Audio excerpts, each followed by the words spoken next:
When did you start feeling sick? This morning. No. I know I've been sniffling and like sneezing all day.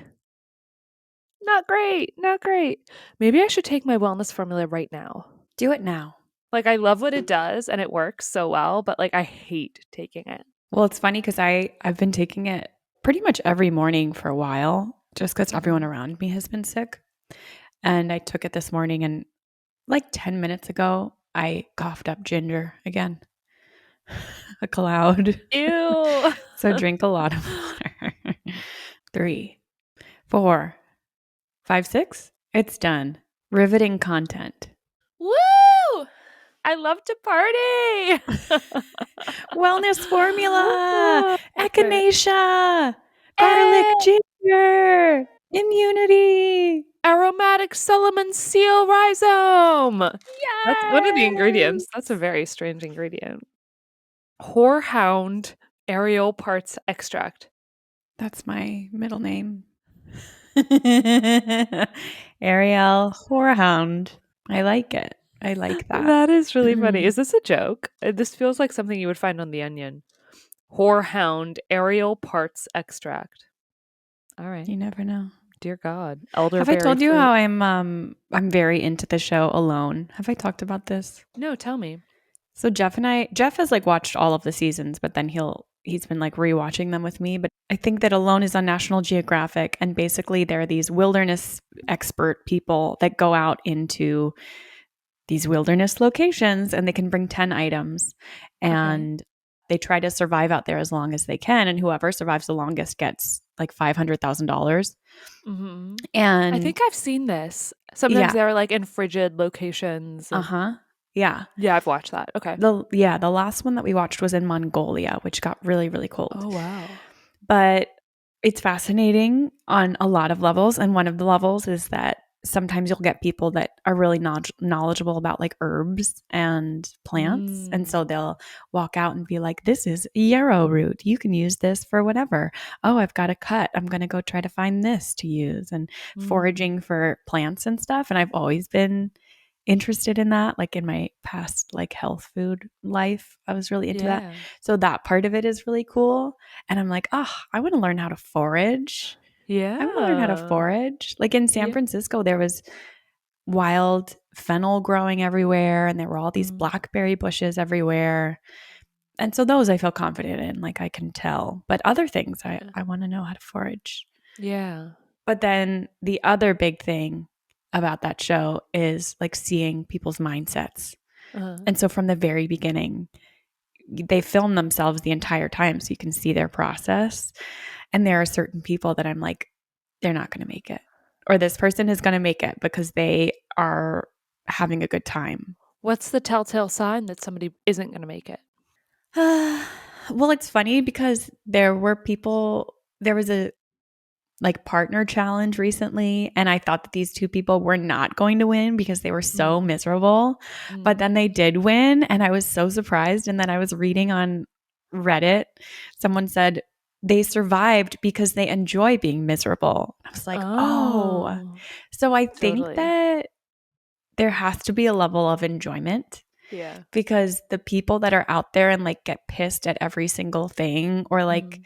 have victim mindset, Mhm. I don't think they make it very far. Whereas the Yeah. people that go out there and they're like, I'm going to adapt to this place and I want to learn all about it, like they tend Mhm. to do really well. Yeah. But That it's makes sense. cool. It's cool to like witness that, because they're all on their own. So much of it is like psychological. Right. Yeah, I mean, I don't think I could even survive just being alone for that amount of time. Like I I would start talking to myself. I think I would start to go a little crazy in my head, even if I was in like ideal temperatures. I mean, think about like COVID. I, I moved back to California for like 6 months because I was like, I can't be isolated in my own apartment where I had like all the comforts of home. Hmm. I just wasn't going to be around people. So I can't imagine that plus then like not having shelter, being in the wilderness, like having challenges, all of those things. That's crazy. Yeah. Well, it always seems like the biggest things are the aloneness, like the psychological aspect, and Yeah. also not having enough to eat. Yeah. like the starvation. Yeah. And that gets to be psychological too, because you can, Yeah. if you go in with enough meat on your bones, then you don't have to eat for a while. Like it's Yeah. not great for you, but they have a source of fuel on their body. But like the psychological part of not eating that When often is crazy. when people go into it, do they prep? Do they talk about their prep and like do they purposely gain weight and fat on their body before they go on the show? Some people do. Some Uh-huh. people do. The one that we just watched were people that were from other seasons that didn't win. And so they had already done it once before, but they were doing it in this new location in Mongolia. So Uh-huh. they had like an idea of what they would need to do to survive. So Yeah. some of them, there was this girl that was like, I put on 30 pounds before coming out here and I'm just feeling really prepared. And then I think she was the first one to go out, bless her, Oh but she got no. injured.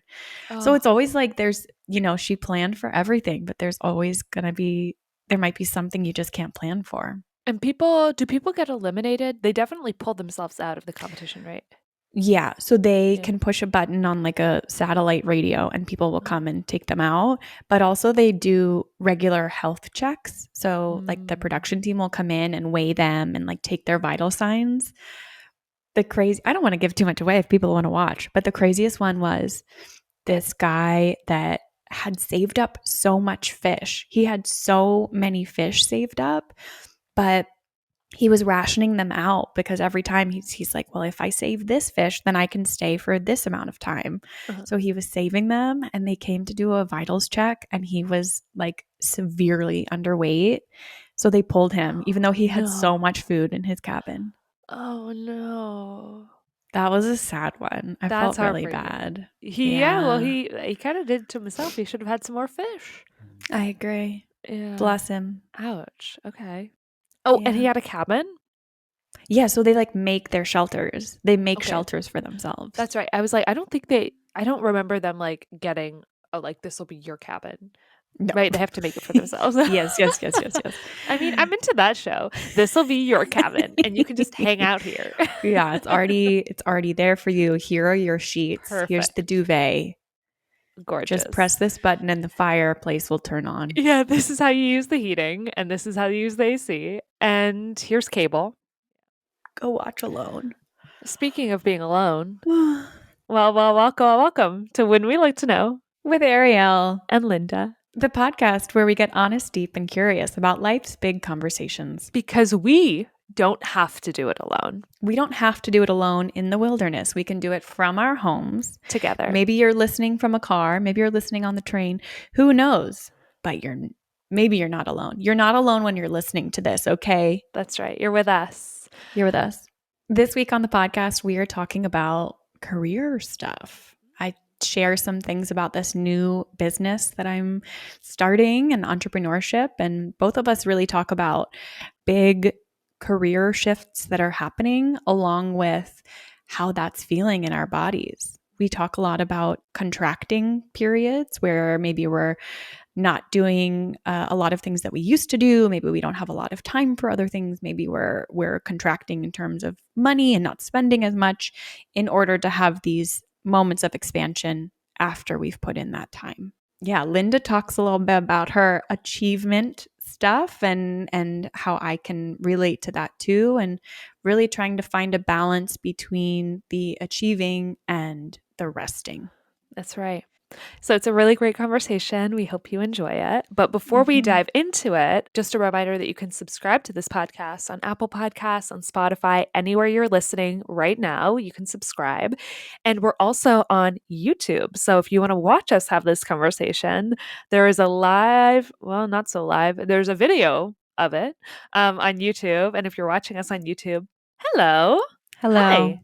it's us. And you can also follow us on Instagram at Wouldn't We Like to Know. We also post little snippets of us chatting on there, and we post pictures from our weeks. It's a really fun little group of people on there. So come and join us. You can also email us at wouldn'twe like to know@gmail.com. Any guest suggestions, topic suggestions, thoughts about an episode that maybe you resonate with. All right, everybody, enjoy this episode. See you after the ad.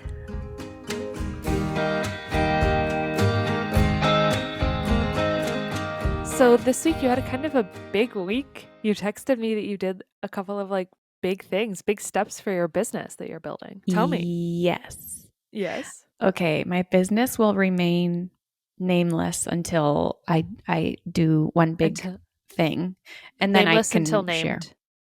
Nameless until I name it. So I created an LLC this week and I got an EIN number, so I'm officially a part of the tax system, and I opened up a business credit card and I opened up a business checking account and signed up for this really big course that I have been wanting to take for a really long time. And it is a very hefty financial commitment. And I've been taking the course, and there are, I want to say, 10 modules, and I finished module one and have moved on to module two. And so it is scary and crazy that this is happening. Not even that this is happening, that I am doing this. Yeah. And this is also And something that you've been talking about doing for a really long time. Like I remember yeah. you talking about wanting to do this a little while after we met. Mm, Like maybe 6 or yeah. 7 months after we met. Like this Yeah. has been in the works for years. It's been in my mind for years. Yeah. Yeah. It's funny because I have a notebook that's like devoted to this business. And the first entry in the notebook, I think, was Sep- August or September of 2022. Mm. So I guess that's like a year and a half ago at this point. Yeah. Yeah, but it's like I'm finally getting the ball rolling because, Yeah. as we said before, it was like I was talking about it, but I wasn't being about it. And so now Yeah. I am being about it. And it's funny because I feel like I've set myself up for momentum and for success because of like all of the personal growth shit that I've been doing. And I am really scared. And I recognize that the idea of being an entrepreneur is so foreign to me. It feels Mm. really foreign to me, and it feels super scary and like I'm an imposter. But also, like every tiny step that I do, I'm like, oh, that was easy. Like Mm. I was working my way up to creating an LLC for a couple weeks. I was like, I'm going to do it. I'm going to do it. Yeah. And then I did it, and it took 5 minutes. Oh my It god. took 5 minutes. It was instant. I guess some states you need to like file, and then it could take up to like 4 weeks. In Whoa. Missouri, it's instant. So I was like, Wow. oh, okay. That was quite a buildup. Business made. Business has been made, but it's funny because it's just me doing the next step Mhm. and recognizing like this is a scary step for me to do, and also recognizing when I do it, a lot of the time it's like either not that big of a deal, not that scary, or I actually like get excited about it. Like in the midst of doing it. Something I was doing yesterday was a big step that I was really scared about, like researching certain things. I don't know if I have like blocks around me researching things.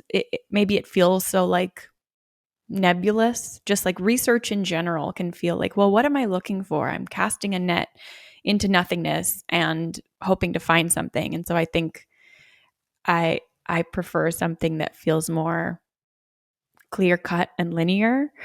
But when I actually started researching, it like inspired me and opened up my eyes in so many ways in so many different directions that I found out that I was really excited about the thing that I researched. So that was really cool, but it's crazy. Crazy. Well, one of the things I'm really curious about with this, because it was something that you were thinking about a lot, and now it's something that you are about, and like you are doing the thing. But like you've been thinking about this, you said 2022 was the first entry. I'm pretty sure we were talking about it like when we went to Jed's retreat, which was like April 2022. So, like, that's a long time, and I'm curious, like, what has been the biggest shift for you to go from, like, dreaming about this thing, and I know obviously, like, location for you had to do with it, like, that was a Mhm. big aspect of it. It's easier for you to create this business where you are now than it was in New York, but, like, what has been one of the biggest shifts for you in going from, like, thinking about it and dreaming about it to acting on it? That's hard to answer because I think it's like a snowball effect. Mm, Like you said, a big part of it was this would have been really, really hard, if not almost impossible for me to do in New York City. yeah. And so moving was a big thing. And then when I did move, I wasn't going to do it right away because I had a lot of things to, Mm, I needed to get my feet on the ground and mm, get myself established here. And then, there was some time where I could have started and I didn't start. mm, So I think that really the biggest thing that I did was I recognized that I could be doing so much more, or that I wanted so much more for my life. And I'm not going to get that by just sitting still and like being comfortable. There are so many cliche things that come up that are true. Like I got sick of myself and I got sick of just like settling. mm, And I got sick of talking about this idea and not doing anything about it. And I think that probably the biggest shift for me was doing the To Be Magnetic challenge over the new year, like over the holiday and the new year, because I was able to get really clear on what's important to me in my life, like what are things that light me up, and how can I get more of that. A huge part of that is like spaciousness and ease and having time to do the things that I want to do. And working at a restaurant has been such a gift for me in so many ways because it's like a thing that I have done for a long time. So I know that I'm good at it. It's a great way to make money. It's really flexible. mm, And so it made sense for me to do that when I first moved here. But I don't want to continue to trade my time for money. My time is so important to me that I want to be able to create something that is more passive and I maybe put a lot of time into upfront, but then that time is mine after. Like I don't have to mm. continuously do that. Yeah. And so getting really clear on like what I wanted my life to look like and feel like, and then like how can I give myself that? It was just obvious that I needed to do this next thing and like start this business for myself. And so part of the To Be Magnetic challenge too was like, how can you clear space in your life for what you're wanting to bring in? And, what are blocks that are getting in your way? Like, what's scaring you about taking this next step? And so it just kind of asked those questions head on and made me answer those questions Mm, very clearly. And just a big part of it is that I get in my own way. I am in my own way. mm, And so this next part is scary, but it's not as scary as I thought that it would be. And it's not as scary as 2 years from now being in the same place that I'm in now. mm. Yeah, the alternative is a lot scarier.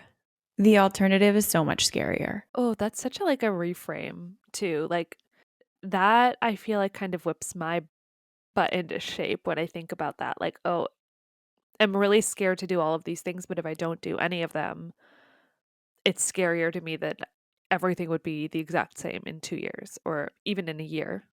Yeah. Like I don't want myself to be the same. I don't want my life to look exactly the same way that it does now.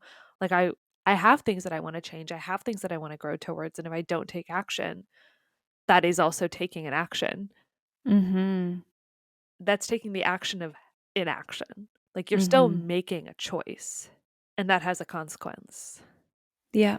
And also just like what is keeping me here Yeah. is fear. Yeah. And if I'm honest with myself, do I want the fear to dictate where I'm going? Right. No, I don't. I don't want the fear to dictate where I'm going. I feel like also a lot of the time, and this is a lot of what TBM is about too, but like there's a fear of the thing that we want. Like there is Mhm. something that's holding us back from moving towards it because having all of those things will have consequences that we're actually afraid of. Like if I'm successful, maybe there's someone this is just an example of what I'm trying to say, but like, if there's someone in our lives who the way we're being right now, it really works for them and it really works for the relationship. And if we change and we become something else, then that's going to have consequences for that relationship, for example. And like, why is it that I'm actually like not taking action? It's because I don't want the consequences of that change for that relationship. But then is that Mhm. actually like the right situation for me to be in if I can't grow and be fully my authentic self and move towards the things that are more aligned with me? Is that the relationship I want to be in if that doesn't work then? Mhm. Yeah. Yeah. With the writing group that I'm in, I brought a prompt a couple weeks ago that Yeah. was, why am I afraid of success? Mm. And then we all, wrote about that for 15 minutes and then shared it. And I think it's a really good question because I think a lot of people are like, no, I'm not afraid of success. I want success. But, what does it mean to pursue that success for yourself? And like, Right. why aren't you doing it? Right. And I think that there is a fear behind it a lot of the time of like, for me, it came up like, I really like myself right now. And I get scared that I guess I get scared of who I will become when I'm quote unquote successful, which is not rational because like I know who I am now. And if I give myself more of the things that light me up, then I can only become someone that I love even more. Mm. But there was part of that that was like, well, I feel like I've worked so hard to become the me that I am today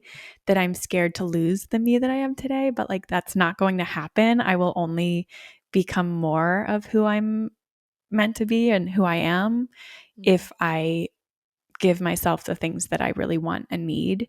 But there is like this, like, even though this would be quote unquote success for me, there's definitely like a grieving period of who I was or how I was or things that I used to do. Even like pursuing this, I am kind of tightening the belt on a lot of things. I'm not like watching as much television. I'm not reading as much. I don't have as much time to put into certain things right now because I am so focused on pursuing this business venture because it excites me and because like I want to pursue it fully. And, I'm also being very mindful of the fact that I really want to take care of myself along the way. So I'm still like going to the gym and taking care of myself in that way. And I'm making sure that I'm meal prepping and I have all of these healthy habits. But a lot of the things that I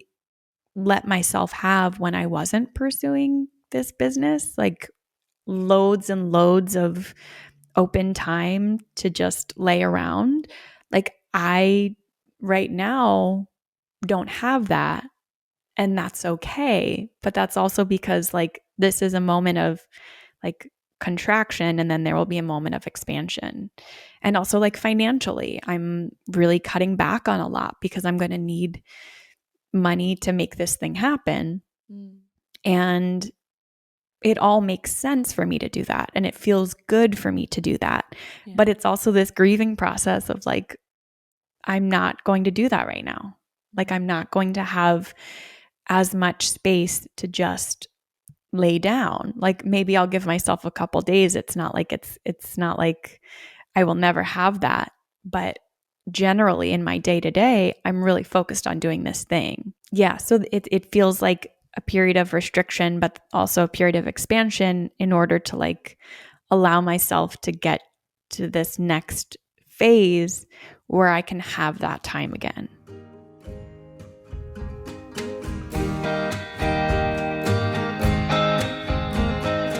Like contraction and expansion within our lives is like such an important part of life because it's about the balance of like there's a time for constricting our resources and focusing, and then there's also a time to be more lax with ourselves and like find more relaxation. And like I think it's really beautiful what you're doing, where it's like, one of the things that's really valuable to you is your time and like flexibility and freedom and being able to have agency over your time. And at the same time, to have that, like you're looking in the long term versus just in the short term. And you know that, like, in order to have that in your future, there is a moment here where there needs to be some contraction and some like tightening so you can make that space and set yourself up for less of that tightening and contraction in the future.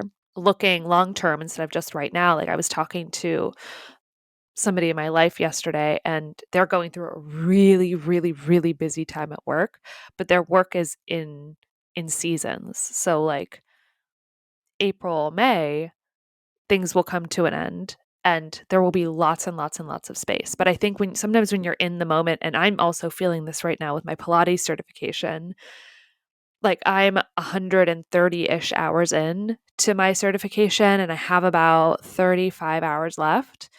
And I'm in a moment right now where I'm just like, I am done with this contraction period. Like I am Mm. so done with focusing. And I think it's really important to remember that there's going to be a wave. And like once I'm done with this certification, I'm giving myself a break before I do the next certification. And there will be a period of loosening. There will be a period of more space and more time. And like it's not always going to be this contracted forever. And I think that's important to remember, that there's those waves, because otherwise it can get really, really stressful when you're in the contracting, especially if you've been in it for a while and you're ready for the next thing now, to forget that the next thing is also coming too. And there's a time for both of those things. And also as a Mm-hmm. perfectionist, I have a really hard time with the like I'm an achievement junkie. And like that's one of my strengths. When I did the strengths finder, was like, I'm an achiever. I like getting things done. I like having a million things on my to-do list. Like that makes me feel fulfilled. But at the same time, like there has to be a period of loosening and relaxation. Otherwise I can't maintain the contracting periods, you know? Yeah. Yeah, I can relate to that. I think I used to be much more go, go, go, go, go, go, go, go, go all the time.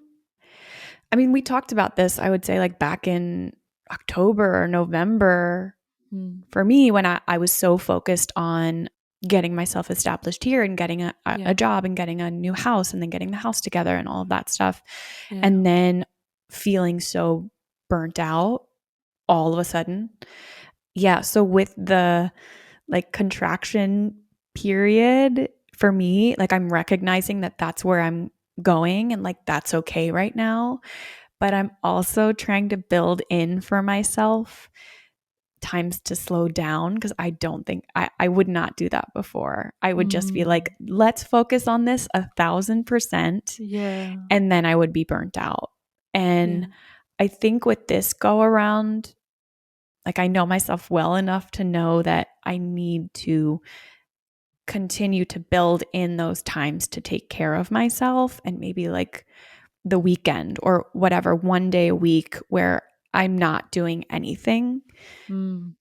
Whereas I think before it would just be like, I'm going to do this until I can't do it anymore. And then I would be dead, versus Yeah. this might take me a little bit longer, but it will keep my mental health in check and like mean that I can have a better quality of work while I'm doing it versus just quantity of finishing it as soon as I possibly can. Yeah. But that can be really hard. It can be really hard to do. Yeah. How are you feeling like getting close to the end of your certification? Well, meh. I feel excited about getting to the end of it. I do think that there is also a part of me that I recognize all the hours that I've put into it, but then I also feel like I've gotten nothing done. Like I feel like I haven't learned anything because the things that I know now, I know. So it's hard for me to see the difference between October when I started this, or maybe it was early November when I started the certification, and now. Even though when I really think about it, I'm like, oh, I didn't know the names for any of these moves. I didn't know any of the cues for any of these moves. And it makes me think also of acting. And when I look back to auditions that I was doing in February, like right when I first left my job, and now auditions that I do, and how second nature it is to me now, and how much better it looks now, and like how much more in my body I look now. But it doesn't feel different to me now because it's something I know now. But when I look back Mhm. at videos, I'm like, whoa, that's a really big difference.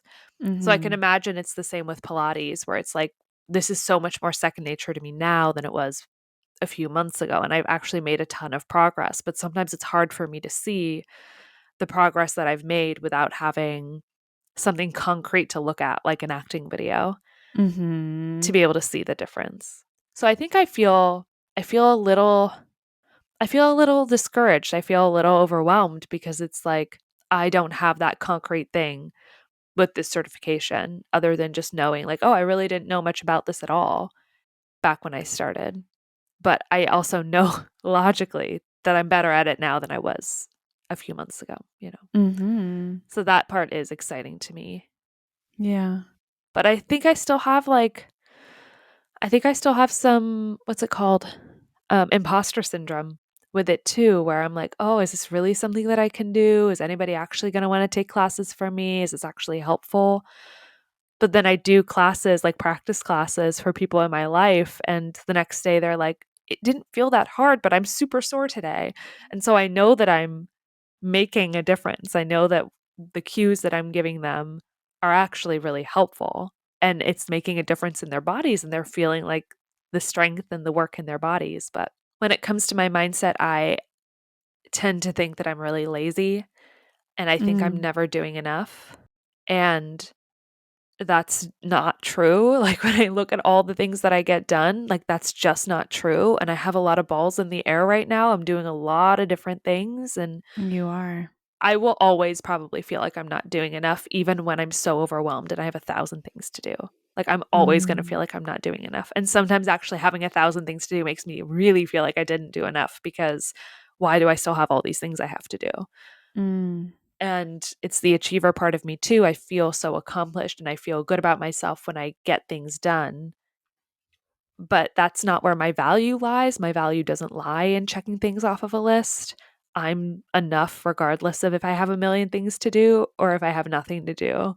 Yeah. But that's really hard for me. And I think that's also why, like, the opposite of the contracting part that we were just talking about, like, that feels so hard for me to do because I do think I get a lot of my personal, like, self worth and my value from getting things done and achieving and like finishing things and kind of killing myself to do all of those things. Mm. So I think that's something for me to work on and my mindset around it because it's not really about anything external. It's about what's happening inside of me.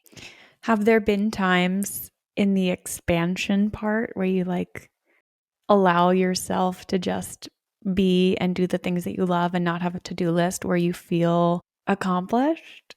Like Well, just for doing that? no. No, never? I don't ever feel accomplished. I feel present. I feel in the moment. I feel like I am happiest when I'm in flow, like in a flow state. And often I feel most in flow when I'm just being really present. And I love Mm. being with people. I love being with my friends. I feel filled up by that. So Mm. but I don't view it as an achievement. I don't, So maybe that's good. I don't know. Maybe it's yeah, just about achievement is a different, it's just a different thing. It's a different world for you versus like yeah. being present. Well, I don't know. yeah. I feel like I'm trying to solve this, which is not a good thing to try to Yeah. do.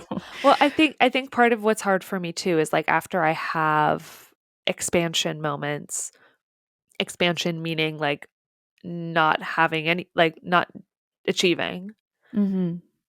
expansion of time, then I have a hangover afterwards often of I didn't do all of those things I needed to do. And I think it's also like we've talked about this a little bit on other episodes, like creating containers of time. That is helpful for me because I know that like something is it's allocated to something, so it still makes me feel like I'm achieving something. So maybe it's Mm. like creating containers of nothing, you know? Mm. Yeah. Just like I'm not doing anything. But then I Yeah. kind of sometimes feel lost with myself. I'm like, well, then what do? I need a thing to do. I have a really hard time with that. Yeah. Yeah. I feel like most people would just say like get rid of any part of achieving and like don't give yourself time to do nothing. Like that's just another thing for you to do. But I also think that that could be a bridge towards something good. Like Yeah. for you to have it in a container of this is my time to do nothing is better than you just saying I'm not going to not do nothing ever. Like Yeah. I'm giving myself this time versus I'm just going to continue with a to-do list. Yeah. I don't know. I think that's so hard to get I out mean, of. yeah, maybe like the end goal in eventually is that I have times when it's just do nothing and it's not an achievement to do nothing. But I do feel like potentially it's helpful to have a stepping stone of like, okay, well, this is already the way my mind works. So let's practice. Like let's set myself up for the most amount of success. Like what's like the one next stepping stone versus like what's like the ultimate goal, and like what would be the most amazing thing is like not feeling like I need any sort of container to not do anything and it's just like second nature. Mhm.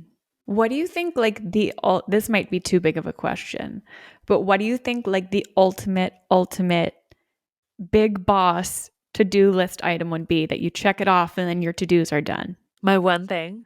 What do you mean? What do you mean? Okay, so if you have a to-do list for everything until the end of time, Uh, is there ever going to be one last to do to check no. off the list? No, it's just continuous forever until the end of time. Yeah, because I feel like there's always going to be new things that I want to do.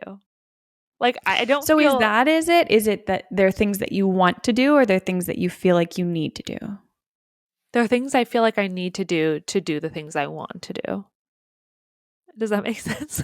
like Explain. like for instance, like my Pilates certification. I feel like I need to do XYZ to get the most out of my Pilates certification. And I want to do my Pilates certification because one, I love Pilates, two, I'd love to teach, three, I think it will give me a lot of freedom.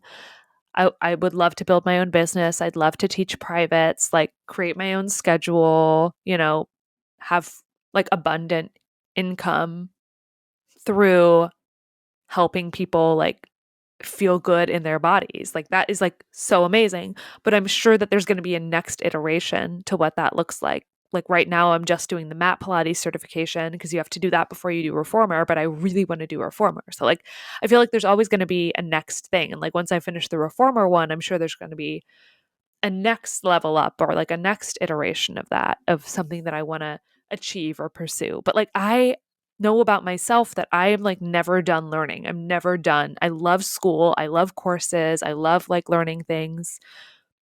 I took a class at Columbia a couple years ago because I was just like, I want to go back to school. I want to like learn something. And I took a class in political campaigning because I was like, maybe I want to do something like that. So I just like know that that's true about myself. Like there's always going to be a next iteration of something else that I want to learn or something else that I want to achieve. And I think that's not necessarily a bad thing. Like that's a superpower of mine to have that curiosity and to have that growth mindset and to have like interest in learning different facets of the world. Mhm. It's just like finding balance of that and just allowing myself to be and digging into why I feel so lazy, the big L word. Like, why do Yeah. I feel so lazy when I'm just taking some time in between things? Because even when I'm like, oh, I don't really know what's next for me, and I'm like, maybe I finish the reformer certification and there's a period of time where like I don't know what I want to do next, I have a hard time sitting in that too. Mm. Yeah, I think maybe that's the thing. I Yeah. think the thing is you thinking that you're lazy. I think that that's Yeah. the thing to dive into. I was telling my mom that yesterday. Like, we've talked about it so many times in my life where I'm like, I just feel so lazy. And she's like, that's not true. And I'm always like, oh, okay. I mean, you know me pretty well. So, like, I guess if you say it's not true, that means it's not. And, like, even you It's not telling me it's true. not true. You are not lazy. I'm like, I'm are you, sure that everyone listening to this conversation would not classify you as lazy in but any like, way, I shape, or almost form. feel like my mind is so tricky because I almost feel like, oh, I tricked you. Like, I got you to think Yeah. that I'm not lazy. Right. I You tricked. tricked you. Well, that's an achievement too. So we can just be done now. You achieved that. Yeah. Yeah. But like, I don't know. What does it mean to be lazy? Is that a bad thing? Is that the worst thing you could Yeah, be? I think it might be one of like my shadow words is like I to think it's be a shadow word. lazy. Yeah. Yeah. Because I don't like I was gonna say when I think other people are lazy, I don't judge them, but I do. I totally do. Yeah, I don't know. I think that maybe that's Yeah. like the in. Yeah. That's the bigger question because I think Yeah. the wanting to learn, like wanting to do new things and pursue new things, I think all of that is amazing. I think it's when you don't allow yourself to take a break and actually have the break without guilt. I think that Yeah. is a tricky part. Yeah. And it's Yeah. something that I really admire about you because I don't think you're lazy. I don't judge you as lazy, but I think you're Thank you. really good. You're welcome. I think you're really good at like taking time to veg and like, watch a program that you really like or just sit on the couch A and just like program. and The Housewives? Do you mean the Housewives when you say a Am I program? talking like my grandma? A program. Go A home pro and watch a program. I don't know where that came from. I love it. I love Yeah, it. I like think it on really public classes it television, up. watch a Yeah. program. Yeah. It classes up the stuff that I do watch. Yeah. I love that. Yeah, I mean, like, middle-aged women screaming at each other, a program that you Yep. really enjoy. Yep. Like, I really admire that about you. So that's also like an interesting clash where I'm like, oh, I Mm. can't do that because if I do that, I'll be lazy. But I watch you do it, and I'm like, I really admire that. It doesn't make sense. Like, there's a conflict Mm. there, Yeah. Yeah. I So mean, that's fascinating. it's funny because I relate to what you're saying because I used to feel so guilty about that. But I think really the thing that helped me unlock that was human design, my Mm, projector status, because I felt that my entire life that I've had these moments where I get so involved in something and it's like my superpower. And then I need to like rest and not talk to anyone for a long time. yeah. And I always felt guilty about that second part. I always felt Mm, guilty about the need to just like lay around because I felt like, oh, I'm lazy and I'm not doing enough. But when I looked back, the stuff that I was doing when I was focused, I it was like hyperspeed. It was like I did mm, things in a way that people could do in a longer period of time, and I did it in a short period of time. And not that that matters, but like understanding the reality in my own mind that that's just maybe how I work. So I feel like the human design thing gave me yeah. permission, and since then I've been like, no, this is a really important part of Yeah. my process Yeah. is allowing myself to just chill. But I relate to the feeling of guilt that comes with not doing anything. Yeah. And that's been kind of my thing of how can I release the guilt that comes along with not doing anything. And now I really very rarely feel guilty about doing nothing. Yeah. But it's hard. It can be hard to let go of. Yeah.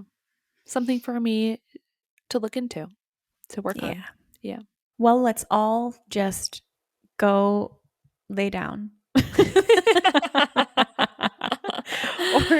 or do No, stuff. I can't. I Go have a go thousand things to do before the day is over. I literally I cannot. Oh. Me too though. Me too. Yeah. Well, let's all hope we can find a balance. This was Yeah. fun. This was so fun. Okay, everyone. We'll see you in a couple weeks. See you in a couple weeks. Bye.